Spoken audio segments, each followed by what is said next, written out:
Par défaut, avec des bases de données comme MySQL, on ne peut communiquer qu'avec le langage SQL, ce qui n'est pas forcément très simple ou très pratique, surtout quand on débute. On aimerait bien avoir une interface graphique comme Excel avec des cases que l'on peut modifier et voir très facilement. C'est justement à ça que sert l'outil PHPMyAdmin. Il nous permet d'accéder très facilement à notre base de données. J'aimerais maintenant vous faire découvrir un outil que vous avez normalement installé avec WAMP ou avec MAMP qui s'appelle PHPMyAdmin. En général, ces outils WAMP ou MAMP mettent PHPMyAdmin en plus de PHP et de MySQL pour vous permettre d'administrer votre base de données plus facilement. Parce que sinon, c'est un peu difficile de voir ce qu'il y a dans la base de données.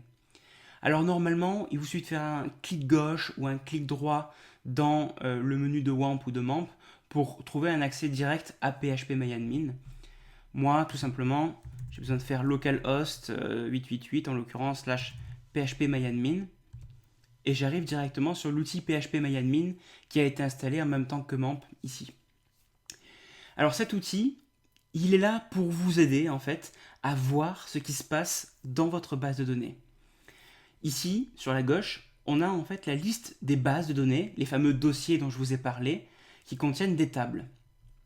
Et au centre, tout un tas d'informations, de possibilités de paramétrer la base de données.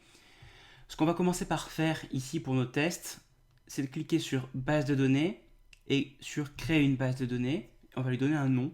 Par exemple, on va l'appeler test. Test. Voilà, je crée. Et à gauche, je vois la base de données test qui vient d'être créée. Je clique dessus. Et là, je rentre dans la base de données test. Et ici, on va trouver les fameuses tables, c'est-à-dire ces tableaux qui stockent les données. Alors, on nous propose de créer une nouvelle table, parce que pour l'instant, il n'y a aucune table, évidemment. Je vous propose, pour vous entraîner ici, de créer une table très simple qui va stocker la liste des visiteurs de notre site. Alors, on va l'appeler visiteurs, par exemple, parce qu'elle va stocker la liste des visiteurs. Et on nous demande combien de colonnes, c'est-à-dire combien de champs, celle-ci va comporter. Alors pour l'instant, je propose de faire simple. On va stocker le numéro du membre. C'est toujours pratique d'avoir un numéro qu'on appelle aussi ID avec les bases de données. On va stocker son pseudonyme et son âge. Donc ça va faire 3 colonnes. Voilà, j'exécute. Et là, on me propose de définir le nom et le type de chacun des champs. Alors le nom du premier champ, par exemple, ça serait ID. ID pour juste indiquer que c'est l'identifiant, le numéro du membre. Ça, c'est quelque chose qui est toujours très utile. On va lui donner un type. Alors, vous voyez que vous avez beaucoup de choix de types. Vous pouvez stocker des dates, vous pouvez stocker des nombres, vous pouvez stocker du texte. En l'occurrence, on va avoir besoin ici d'un int, comme integer, c'est-à-dire entier en anglais, donc un nombre entier. Ça va stocker des nombres comme 1, 2, 3, 4, 5. Alors que float, lui, permettrait de stocker des nombres décimaux, comme des prix. Time, year, etc. pour stocker donc des informations liées à des dates. On pourra avoir texte qui va stocker du texte tout simplement, mais des textes assez gros. On peut stocker éventuellement un livre entier là-dedans. Varchar, lui, va stocker des textes très courts. Par exemple, des textes de quelques dizaines de caractères ou 100 caractères.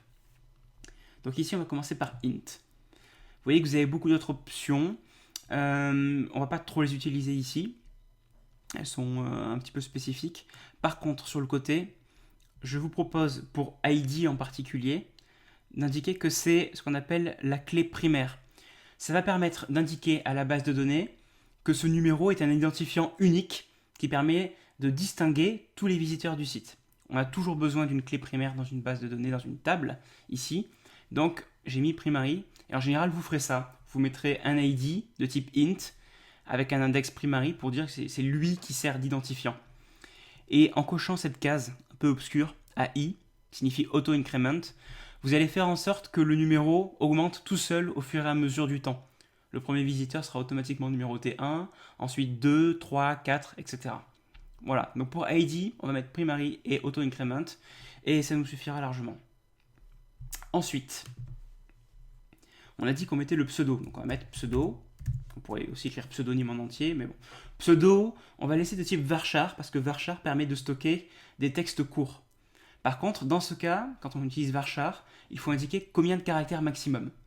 Donc on va dire que nos pseudos ne peuvent pas excéder 255 caractères, ce qui est en général la taille limite pour un varchar. Et ensuite, on a dit qu'on allait stocker son âge. Alors là, on va mettre âge. Et pour l'âge, on va mettre un int. Parce que c'est un nombre entier. Par exemple, on peut dire qu'il a 15 ans. Et bien dans ce cas-là, ça sera le nombre 15. Et là, on ne va rien mettre parce que c'est pas une clé primaire. Ça ne s'incrémente pas tout seul. Il n'y a aucun besoin de changer ça. Voilà. Si jamais vous avez, par exemple, juste après l'intuition qu'il faudrait rajouter un champ.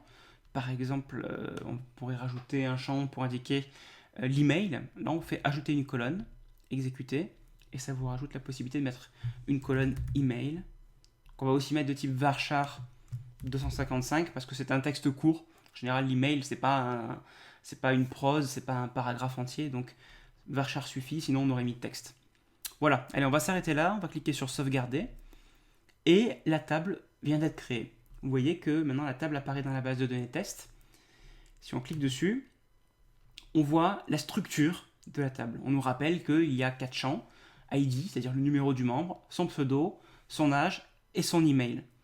Et si on veut, on peut toujours après coup, ici par exemple, modifier pseudo pour l'appeler pseudonyme par exemple. Je pourrais juste changer voilà, le nom ici, je ne vais pas le faire. On pourrait aussi ajouter des colonnes après coup. Vous voyez, on a aussi une option ajouter une colonne en fin de table, c'est-à-dire qu'elle va se rajouter là, ou en début de table, ou au milieu, etc. Là, ce que j'aimerais vous montrer, c'est que PHP-MyAdmin nous permet facilement et visuellement de créer des tables, il nous permet de les modifier, il nous permet aussi d'insérer des données manuellement. Alors souvent, on ne fera pas ça, mais c'est quand même pratique de savoir que ça existe et qu'on peut le faire. Vous voyez les onglets qui sont ici ? Celui-ci affiché va permettre de montrer le contenu de la table. Ce problème, c'est qu'ici, la table ne contient aucune donnée pour le moment. Donc, on va en insérer. Hop, insérer. Et là, on me propose de mettre un ID, un pseudo, un âge et un email. Alors, l'ID, on va le laisser vide parce qu'on a coché auto-increment. Vous vous souvenez, le AI. Et donc, automatiquement, MySQL va mettre 1, 2, 3, 4 au fur et à mesure des visiteurs qui arrivent sur le site. Par contre, le pseudo, je vais pouvoir mettre mon pseudo, par exemple, Matteo21 ici. Mon âge, on va dire que j'ai 99 ans, et mon email qui pourrait être matteo21@openclassrooms.com ou que sais-je encore, et je clique sur exécuter ici. Je peux aussi rajouter une deuxième ligne, si je décoche ici ignorer, et je vais mettre une deuxième entrée, je vais mettre Robert qui a 32 ans et qui s'appelle, il y a un email, c'est robert@free.fr. Voilà. J'exécute. Parfait. 2 lignes ont été insérées ici. Et du coup, je peux les voir dans Afficher. Et là, vous voyez, on retrouve ce fameux tableau avec l'ID qui a été automatiquement inséré. 1, 2, et ça ferait ainsi de suite 3, 4. Le pseudo, l'âge et l'email de chacun de mes visiteurs. Alors évidemment, on ne va pas demander à nos visiteurs de s'inscrire comme ça. Ça serait un peu compliqué pour eux. En fait, on va écrire des pages PHP avec des requêtes SQL qui vont avoir le même effet, c'est-à-dire qu'elles vont insérer des données dans la table. Ça, on va le voir justement dans les prochains chapitres. Mais déjà, vous pouvez vous rendre compte que cet outil est très pratique pour administrer votre base. Vous pouvez après coup modifier ou effacer une ligne. Par exemple, si je veux m'effacer de la base, attention, il y a juste une petite confirmation, mais après, hop, c'est fait. Voilà, j'ai disparu. On peut faire ce qu'on veut, on peut voir toutes les lignes, on peut les filtrer aussi avec l'option de recherche. Bref, c'est un outil vraiment très très puissant qui en fait sert juste à vous permettre d'accéder plus facilement à votre base de données. Avant de terminer avec PHP-MyAdmin, j'aimerais juste vous présenter les différents onglets qu'on n'a pas encore vus quand on est sur une table. On a vu Afficher qui montre le contenu de la table. On a vu Structure qui indique comment la table est structurée, quels sont les noms des champs, et ça nous permet aussi d'en ajouter ou d'en enlever après coup. Il s'agirait aussi de voir maintenant SQL, où ici, on peut écrire des requêtes SQL, donc c'est le fameux langage dont je vous parlais, qui permet de voir et de tout faire avec les bases de données. Donc là, on a une requête basique qui nous permettrait de sélectionner les données. On ne va pas en écrire pour le moment, je vais vous apprendre à le faire un peu plus tard, mais il faut savoir que si vous voulez écrire des requêtes SQL dans PHP-MyAdmin, c'est là qu'il faut le faire. Ensuite, vous avez cet onglet Rechercher qui vous permet plus facilement de rechercher les personnes dont l'âge est de 13 ans ou dont l'âge est supérieur ou égal à 13 ans, etc. Ça permet de faire un filtre. Insérer, on l'a vu, c'est pour ajouter des lignes. Exporter, très utile, c'est pour faire un export de votre table ou éventuellement si vous êtes sur la base, vous pouvez faire exporter toute la base avec toutes les tables. Là, vous avez une option rapide, mais aussi une option personnalisée qu'on va plutôt utiliser, qui permet de dire je veux exporter toutes les lignes. Plutôt que d'afficher le résultat, je vais le stocker dans un fichier en général. Donc je vais télécharger un fichier qui sera en général un fichier SQL, .SQL, qui contiendra la représentation de votre table, c'est-à-dire de sa structure, mais aussi de ses données. C'est ici que vous allez pouvoir faire ça. Vous allez pouvoir dire je vais exporter soit uniquement la structure de la table, c'est-à-dire les noms des champs, mais il n'y aura aucune donnée à l'intérieur, ou juste les données, ou les deux, c'est-à-dire les noms des champs et le contenu des lignes. Ça, c'est très utile si par exemple vous voulez transférer votre base de données ailleurs. Par exemple, quand vous allez mettre votre site en ligne, il y aura un hébergeur qui possédera lui aussi MySQL et un PHP MyAdmin. Vous allez récupérer votre .SQL ici de chez vous et vous allez ensuite pouvoir l'importer avec cet autre onglet. Là, quand vous serez sur votre serveur, sur le PHP MyAdmin de votre serveur, vous cliquerez sur Importer et vous choisirez le fichier que vous venez de télécharger après un export.